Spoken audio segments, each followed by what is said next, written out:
So thank you for watching. I hope you all had hope you haul books. Hey guys, today I just have a very short wrap-up video to film for the BookTube-A-Thon Wrap Up. I actually ended up finishing more books that I had even put on my TBR, so there's an extra book in this little wrap-up, and I'm excited about it. So the first challenge was to read a book with yellow on the cover, and I read An Ember in the Ashes by Saba Tahir. I absolutely loved this book. This book was incredible. The cliffhanger kind of blew my mind because it was wrapped up in the storyline of the entire book, and so I feel like this book and the next book is going to flow together very nicely. And in my TBR video for BookTube-A-Thon, I said that there was yellow right there, and then I rewatched the video and there's obviously a giant patch of yellow right there. So this book completely hits the mark for a book with yellow on the cover. The second challenge was a book to read after sunset, and for this I read Blood Pact by Sharon Rose Mays. I actually really enjoyed this book. I wasn't really expecting much out of it, but once I read it, it was like thoroughly enjoyed. I cared about the characters, and it was very entertaining, and I want to get the next book. I don't know if it's only available in ebook, but I want to get it, and I want to know what keeps happening, because this one also left off on a cliffhanger.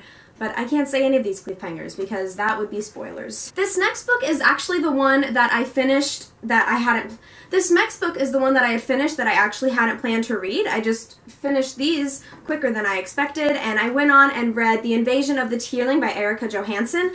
I had read The Queen of the Tearling, where is it? Right there. And I really, really enjoyed it. It's definitely more plot-based, and it's more of like a political kingdom. I read this book as a book that I discovered through YouTube because I discovered The Queen of the Tearling because of YouTube, and then this is the sequel, so I counted it. Because I wouldn't have known of this one if I didn't know of that one, you know?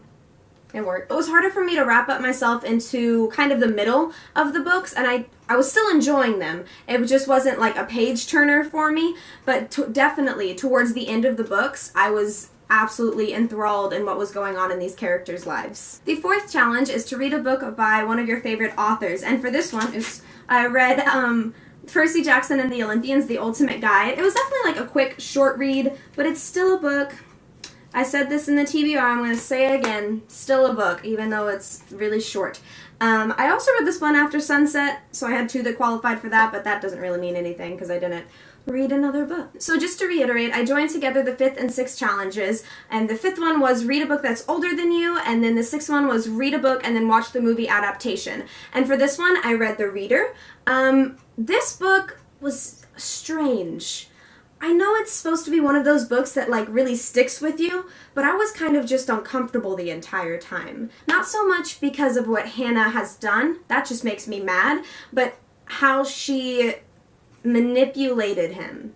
Does that make sense? I will say though that the movie followed the book very, very well. It was almost exact dialogue in some scenes, and it just followed the course of the book very thoroughly, and they didn't really leave anything out that would impair how the viewers of the movie considered the book to be. Does that make sense? I don't know. I liked that they stuck to the book. So despite the fact that I was uncomfortable, it was still a good read. And the 7th challenge was to read 7 books, and I read 5, which is more than I expected to read. I'm hoping that next year I can really like hunker down and read 7 books, like books. So on an end note, this was my first time doing BookTube-A-Thon, and I enjoyed it so much. The reading sprints and the questions and the like emoji polls that they were doing on Twitter the entire time were so enjoyable, and I don't know, I miss it already. It was a lot more fun than I expected. I just kind of expected people to like be reading books all at the same time, but it was really people reading books all at the same time, and it became a community. It was like a fun people reading books all at the same time, and it was just a bunch of people that enjoyed books and reading and booktube, and I don't know, I had a really good time, and I'm happy that I did it this year. On a second end note, I heard that she did a Christmas BookTube-A-Thon last year, and it's like a very laid-back BookTube-A-Thon. We should start a petition and then have her see it some way. I don't know what I'm saying anymore. I just really hope she does a Christmas BookTube-A-Thon. If not, then I will impatiently wait until next year. I hope you have a great day or night or whatever time it is, wherever you are, and thank you for watching.